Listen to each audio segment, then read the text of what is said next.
In this lesson, we're going to learn how to round decimals.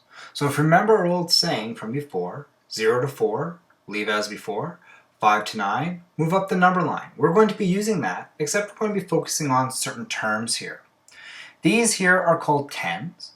These are called whole numbers or ones. Then after the decimal, the first number after the decimal is our tenths or our first decimal place or 1 decimal place. The second number after the decimal is our hundredths, or our second decimal places we're looking at. Then at 3 decimal places, we're looking at thousands. So that's 3 numbers behind the decimal places. So let's take a look at my first example here. My first example says, round to the nearest whole number. So I want to round this to the nearest whole number. I'm looking at this number here. So I want to look at the number before it. Because whole numbers is the screen, we're looking at that one. And the number before it is 6. Now 6, is that between 0 and 4, or is it between 5 and 9? Well, 6 is between 5 and 9, so that means I must move up the number line. So my answer for this one is going to be 35.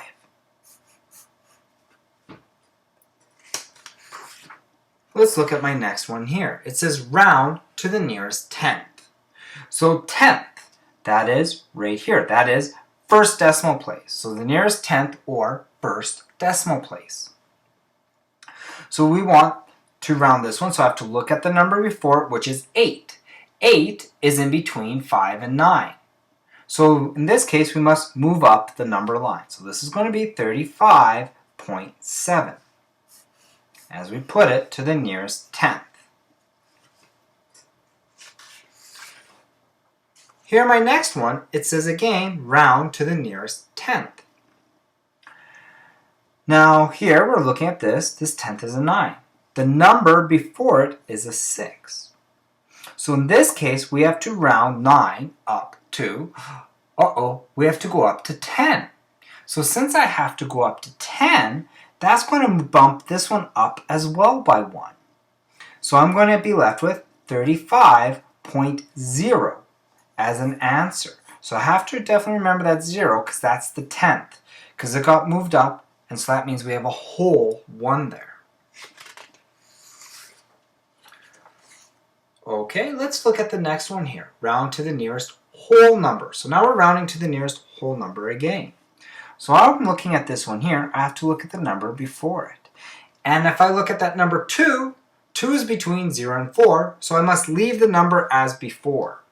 So I'm going to leave this as a 6, so my answer is just going to be 36.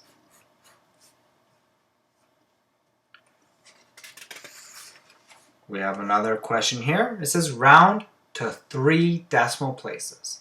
So now I am looking, 3 decimal places is my thousands. I'd strongly recommend copying down this chart.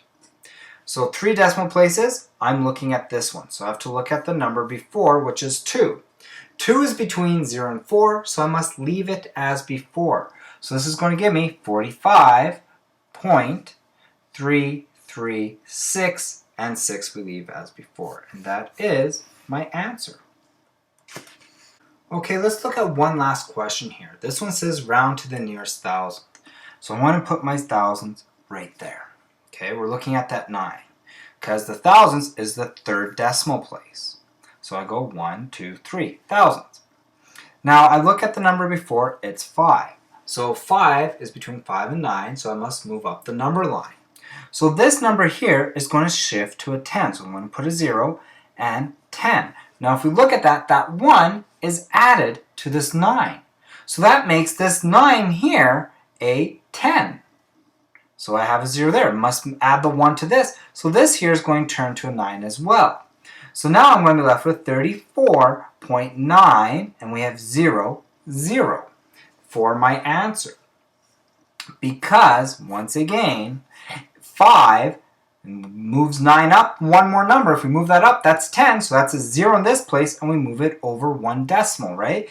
Because the 1 doesn't go there, the 1 goes into the place to the left of it. So I have to put the 1 to the left of this 9.